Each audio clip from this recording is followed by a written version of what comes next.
Bien, 8:46. Vamos a ir a otro asunto para hablar de la mega toma de San Antonio y del acuerdo que se había alcanzado ayer ya para poder evitar el desalojo de esta toma y de las más de 10.000 personas que allí habitan. Son, recordemos, más de 4.000 familias las que están en esta megatoma en San Antonio, y ayer, luego de conversaciones que se habían extendido por varios días, el gobierno y los dueños del terreno y el abogado representante de ellos finalmente llegan a este protocolo de acuerdo que permite en la práctica y en lo concreto evitar que el jueves se lleve a cabo el desalojo como estaba ordenado por la justicia. De hecho, hoy se tiene que ingresar el escrito ante la Corte para poder suspenderlo de manera formal y de esa manera entonces comenzar el trabajo de esta mesa técnica. Vamos a conversar de este asunto con uno de los representantes precisamente de esta megatoma y parte además de la comisión que está trabajando en esta solución. Gustavo Sepúlveda nos acompaña aquí en el estudio. Bienvenido, Gustavo. Mucho gusto, gracias. Gracias por estar con nosotros.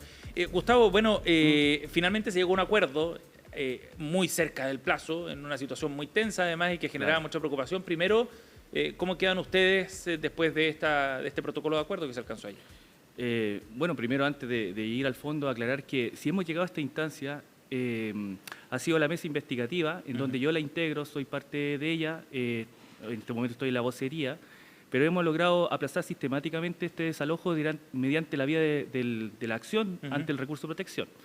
Entonces, hemos ido construyendo los argumentos en una estrategia durante todo este tiempo. Cuéntanos sobre la mesa investigativa primero, para darle contexto a nuestros auditores. Exacto. Entonces, mire, la mesa investigativa básicamente se compone de 6 habitantes del cerro, donde algunos de ellos son dirigentes, otros también son gente que habitan, y puntualmente desde la experiencia que yo tengo de un movimiento que lidero, que es un movimiento de pobladores que asesora a pobladores, no tomas, producto de esto partimos con la temática de la defensa de nuestro movimiento que tiene que ver con los derechos humanos. Y nuestra primera intervención en el juicio fue básicamente relevando esta idea. Al presente, a pesar de todos los otros argumentos jurídicos que en materia de abogado, de algún modo hemos logrado relevar en el ministro la perspectiva humanitaria. Entonces, en ese contexto, como hemos llegado a fraguar ese argumento, resulta que ya resulta evidente que esto tiene que resolverse, tiene que haber un acuerdo de una perspectiva humanitaria. Ha sido tal también el interés creado por este trabajo, que incluso el relator especial de Naciones Unidas, Balakrishnan, nos acusó recibo la semana pasada, porque efectivamente hay un problema humanitario acá. ¿Llegaron a esa instancia ustedes? Justamente comunicamos a Naciones Unidas, acusan recibo, incluso tiene ánimos de comunicar al gobierno, el relator especial sobre la vivienda adecuada. Gustavo, respecto a esta mesa investigativa, para ir aclarando los roles, ¿tú vives en la megatoma de San Antonio o no? Viví por un tiempo, pero producto de que hay un intervencionismo también, hay que hacerse cargo de aquello. Por temas de ataque. Con intervencionismo? No, intervencionismos políticos que al final conducen, tratan de hegemonizar el conflicto territorial, y este no representa sin duda a los habitantes. Entonces, la perspectiva de nuestra asesoría hacia los pobladores tiene que ver en la lógica que ellos se han planteado, y como de algún modo parecemos ser una situación outsider dentro de esta lógica de partidos políticos, fundación y lo demás. Claro, fuimos bien perseguidos, incluso, para no ir más lejos, la dirigente que también pertenece a la mesa investigativa, hace 2 días atrás también, afuera de su casa, con un vehículo negro, sin patente, con vidrios polarizados, se para afuera de su casa, saca fotografías. Entonces, producto de eso, yo también estuve de paso ahí nomás porque es peligroso de algún modo, ¿Y quiénes no por los ahí? habitantes. Hay un escenario político detrás de todo esto también. Entonces, hay muchos intereses que van de distintas lógicas de partido, y eso sí fue manifestando incluso en la causa. ¿Y en qué lo notan, por ejemplo, esos intereses? Por ejemplo, en la causa nosotros nos trataron de sacar. Y hay distintos abogados que, si uno estudia cada uno de los abogados participantes, fuera de nuestra intervención, que es totalmente independiente y autónoma, uno empieza a conocer que hay abogados de tendencia izquierda y también de tendencia de extrema derecha. Para utilizar el caso, digamos, Y de la justamente hegemonizar el conflicto territorial para llevar agua para un molino político que no está tan, en realidad, en los intereses de los habitantes. De acuerdo, o sea, en el sentido de que se puede utilizar políticamente esta situación, ¿no? Exacto. Entonces, bueno, ahí fue complejo. Gustavo, ahora, yendo al protocolo de acuerdo, Sí. ¿quedan conformes con lo que se alcanzó ayer con esta resolución? Es el tema. En primera instancia quedamos conformes porque hay el ánimo, digamos, de que exista un diálogo en este proceso, pero mantenemos la crítica que veníamos plasmando la semana anterior. Es decir, que no puede ser posible que los habitantes no estén ahí en esa negociación, que van a ser los eventuales compradores. Entonces, esta mesa técnica, sin participación de los habitantes, puede resultar que en 6 meses no cuadre con la realidad de lo que ahí acontece y nos pillamos con una sorpresa. Entonces nosotros estamos ahora en este acuerdo, agradecido por un lado, obviamente, producto del trabajo que hemos intervenido con toda esta instancia humanitaria y que el mismo ministro releva, que ya es necesario que incluso el alcalde se allana a este discurso, pero ahora también necesita que sea en su total precisión, es decir, seguir respetando esta lógica de los pactos internacionales de derechos humanos y entre eso involucra que los afectados también sean parte de las negociaciones porque así lo dicta el protocolo también del derecho internacional. Ahora, estas negociaciones en realidad son fruto de la voluntad que tienen los propietarios para llegar a un acuerdo, porque en la práctica hay, más allá de la perspectiva de derechos humanos, muy válida, pero hay un fallo judicial que establece que este jueves tenía que desalojarse la toma porque se está usurpando el terreno. Sí, ahí hay una situación que comunicamos nosotros la semana pasada, incluso por el matinal Mucho Gusto y Chilevisión, en donde indicamos que efectivamente acá no hay una usurpación, el recurso de protección, si bien es judicial, es una sentencia, pero no tiene la prueba que acredite que efectivamente ellos fueron usurpadores. Porque pero hay un fallo, digamos. Pero el desalojo. Pero parte con una problemática, porque acusó a todos los habitantes de usurpadores violentos, es decir, que lo dijo la misma inmobiliaria, entraron rompiendo el cerco hasta con armas. Y ese relato es falso y por eso nosotros la semana pasada en ese canal del matinal presentamos el video, la prueba indicando que incluso el dueño daba a reconocer este ánimo también de compraventa, ofreció incluso venderle. ¿En qué momento? En el año 2019. Cuando y el se video, toma en el terreno. Exacto, y el video que nosotros exhibimos, que no es la única prueba que tenemos, ese es del año 2020. Y ahí ya están estas reuniones. Entonces, por tanto, el ánimo que madura este asentamiento se debe por dos razones. Una, que está el incentivo del dueño de que ellos construyeron también los habitantes a vista y paciencia de él, se sentían seguros, lo que en un estricto jurídico sería como una figura de comodato. Y por otro lado está el asunto de la pandemia, entonces fue a base de la necesidad, una oportunidad que incluso el mismo dueño abrió. Pero este relato del dueño de un principio después cambia en el proceso por este recurso de protección que consideramos que no es la vía para discutir el asunto de usurpación, porque efectivamente no les da el derecho a que los habitantes puedan tener una defensa, que fue el caso. Entonces, esta sentencia, este fallo está lleno de vicios. Nosotros igual lo denunciamos la semana pasada al respecto por este canal también masivo de comunicación y dimos cuenta de las problemáticas jurídicas que hay. Entre eso, para detallar, así sencillamente, por ejemplo, lo voy a decir de manera figurativa para no irme en el tema jurídico. Es el abogado, o sea, litiga con una pobladora que ni siquiera tuvo abogado patrocinante. Y segundo, la acusan a partir de ella y a todos los ocupantes de usurpadores violentos. O sea, hay varios excesos, varios vicios y el llamado fue justamente que se revisara la causa por los abogados. Pero la instancia para hacer eso ya pasó porque hay un fallo, digamos, y hay que cumplir el fallo. Y en ese contexto es que había la presión para llegar a un acuerdo pronto, antes del jueves precisamente, y lo que se logró es eso, postergar por 6 meses. Ahora, en base a lo que tú me estás planteando, ¿tú crees que de todas maneras se está chuteando el problema hacia adelante solamente? ¿Que no es una solución, digamos, definitiva para este problema? Sí, quedan en algunos pobladores, no en todos. En algunos, y especialmente en ciertas dirigencias, que sí, por supuesto que hay que instalar la duda. Queda instalar la duda porque, como criticamos, falta esta parte participativa de los afectados, que no integren la mesa técnica, que no sepan cuáles son los técnicos que van a estar decidiendo por ello. O sea, ¿ellos no están al tanto de la solución? Porque el mismo comunicado público indica que esto es en reserva. Esto se va a llevar de manera privada y en reserva.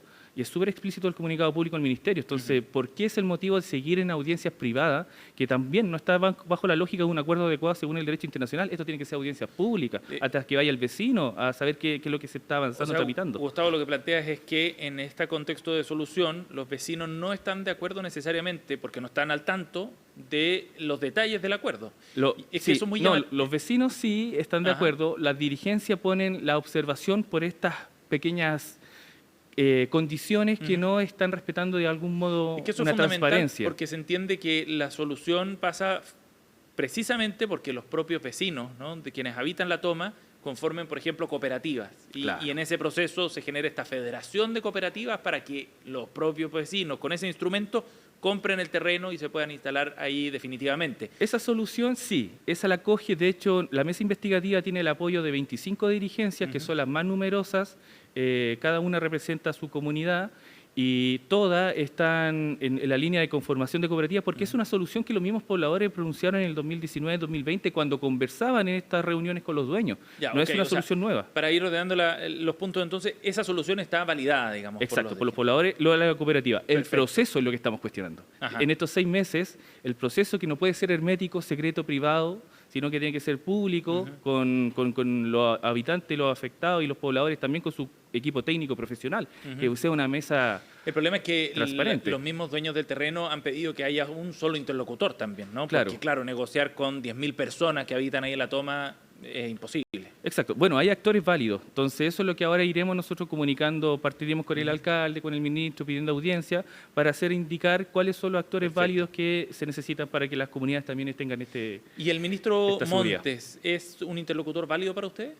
En este momento, claro, porque él ha cambiado su relato y eso es lo que agradecemos. ¿En qué sentido? Por ejemplo, se metió en la perspectiva que venimos reclamando, que esto es un problema humanitario, que esto no es un asunto de una campaña que se le hizo, que nosotros denominamos apología de odio contra los habitantes emplazados en estos asentamientos donde se los trató de delincuentes, sicarios. De hecho, el mismo ministro me ha tocado también personalmente tener que denunciarlo en fiscalía por ciertas calumnias. Por ejemplo, indicar que los pobladores de algún modo son traficantes de suelo, se hallan un poco a los comentarios de Iván Poduje, y hoy, producto de todo, bueno, todos los resultados, la evidencia, las intervenciones jurídicas, hemos podido lograr dar cuenta que ha sido mal asesorado. Entonces, hoy el ministro ya es una persona que lo consideramos cercano porque ha cambiado, ha salido desde su lógica en la que partió, digamos, haciendo comunicación. Entonces, ahora su relato está acorde a lo que los pobladores y los habitantes en estas situaciones necesitan.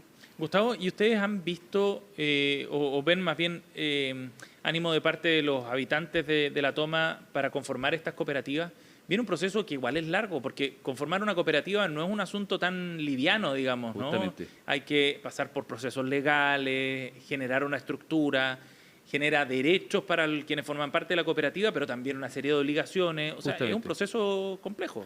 Sí, pero a pesar que lo vienen conociendo en su estructura en detalle, hay experiencias que se puede lograr el proceso en 2 meses. Ajá. Entonces están ellos muy rápidos. De hecho, ya conformaron 16 del total, en esto que fue jueves, viernes, sábado. Ahora esta semana vienen otros más para llegar a un número ya de 32 y estarían faltando unos 10 más. Entonces, por lo menos lo que es la conformación lo quieren hacer rápido. Las tramitaciones que se hacen en la publicación del diario oficial, el conservador, todo eso se quiere hacer rápido.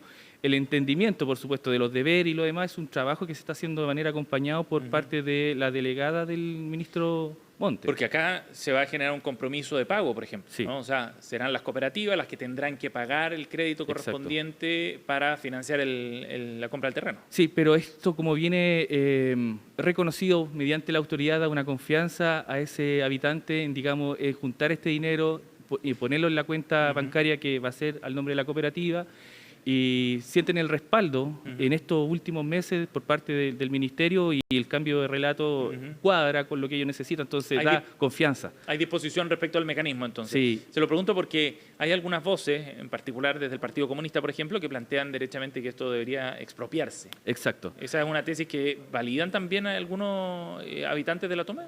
Por lo menos en la mesa investigativa no es algo que se está en el imaginario, y por una razón simple, porque también ahí desde el PC caemos al otro extremo, porque de algún modo critican que sea todo comprado a través de cooperativa, y por otro lado ellos dicen, bueno, todo tiene que ser expropiado. Y ahí se le genera a los pobladores una opinión dispersa a lo que está diciendo el Partido Comunista, porque sospechan, no les gusta la idea de que esto pase en una expropiación al Estado, la propiedad, porque pasarían de la amenaza del desalojo de un propietario a la amenaza del desalojo del Estado, ya que hay una agenda que nosotros llamamos Agenda Nacional de Desalojo, que el gobierno le llama Agenda Nacional de Desocupación de Terreno. Entonces, hay un ánimo de desalojo en bienes públicos, entonces no soluciona directamente que la propiedad del dominio pase a nombre del Estado, porque igualmente podrían ser amenazados o bien erradicados. Entonces ellos están luchando por la erradicación, y el mejor argumento para lograr la erradicación es la cooperativa, porque los propietarios pasarían a ser ellos diseñarían el proyecto, ellos también se podrían de acuerdo entre los habitantes. En cambio, en la postura de la expropiación se le da mucha potestad al Estado, y desde ahí nuevamente quedan vulnerables a posibles nuevos desalojos. Estamos aquí en CNN Chile Radio con Gustavo Sepúlveda, es miembro de la mesa investigativa de la toma de San Antonio. Gustavo, hay críticos en todo caso respecto a este acuerdo, a lo que se alcanzó ayer, y esas críticas apuntan fundamentalmente por el lado de que esto puede generar un precedente negativo frente a una toma con un fallo judicial que ordena un desalojo en la circunstancia del caso. Bueno, el Estado aparece como un garante para poder generar una solución y no llevar adelante ese desalojo. Y en el fondo eso puede generar el incentivo de decir, bueno, no, se genera una toma y no importa, total, en algún momento el Estado nos protegerá para evitar que nos saquen de aquí. ¿Qué opinas sobre esa mirada más crítica del acuerdo? Lo mismo, son instrumentalismos políticos porque esto es un fenómeno que hay que hacerse cargo. Esto en el año 2023 más o menos comenzó la crisis de la crisis por la política pública habitacional. Entonces, esos discursos de algún modo se sospecha que están tapando esta problemática que muchos de estos arquitectos, ideólogos, intelectuales son parte de este proceso que fracasó. Entonces, el llamado acá básicamente a estos arquitectos, colegiatura, expertos, profesionales, que también apunten a la problemática de la política pública como corresponde, de manera responsable. O sea, no generaría un incentivo extraordinario, digamos. Justamente. Hay una realidad ya que tiene que ver con las tomas que están en curso. Exacto, porque a nadie le gusta irse a vivir por una necesidad en un ambiente así, si se parte mal, problemas de agua. De hecho, está presente todavía, tienen problemas de agua, de luz, el tema cuando llueve en invierno, las calles, el problema para los niños, en este caso, es complejo vivir en un asentamiento precario. Entonces, no es un incentivo como que hacen que se exaltaron las filas. Esos relatos, en realidad, lo único que están haciendo como echarle la culpa a estos habitantes de un sistema que fracasó y, por tanto, tratar de validar forzosamente ese modelo fracasado. O sea, con o sin esta solución, de todas maneras, habría tomas, ¿te refieres? ¿No? Justamente, como están las alturas hoy, esto no va a incentivar. Si siguen creciendo es producto de la misma crisis de la política habitacional. Entonces, el llamado está ahí, enfocarse en la problemática donde corresponde, dejar de estigmatizar y culpar a alguien de un modelo que fracasó. Ahora, el problema es que la política habitacional sencillamente no alcanza a solucionar el problema tampoco, ¿no? O sea, hay un déficit de vivienda que ya se acerca a las 700.000 viviendas en Chile. Es que ahí ya empezamos a hablar un poco de la precariedad política en la que estamos, la falta de precisión, donde pareciera que lo único que le interesa en los 4 años que están inversos es ver cuál es mi siguiente cargo, quién me hace sombra, a este lo correteo. Entonces, no están enfocados, no conocen, yo lo denuncio, no conocen la realidad territorial, no conocen al habitante. ¿Este gobierno tampoco? Tampoco. De hecho, son como que dicen, se juntan con ellos, aquí estamos trabajando, una foto en Instagram, pero no los conocen profundamente, no viven con ellos. Yo personalmente que los conozco, he vivido con ellos en sus fiestas, en distintos lados, porque además la red conozco a nivel de Quilpué, Viña del Mar, Valparaíso, el mismo San Antonio, etcétera. Y ellos me invitan a sus cumpleaños, entonces soy parte también de ahí y por eso puedo traducir mejor esa realidad territorial. Y les falta esto a los actores políticos, involucrarse, sentir realmente que son seres humanos con su vivencia. Lo último, hay un plazo de 6 meses, ¿va a ser suficiente ese plazo?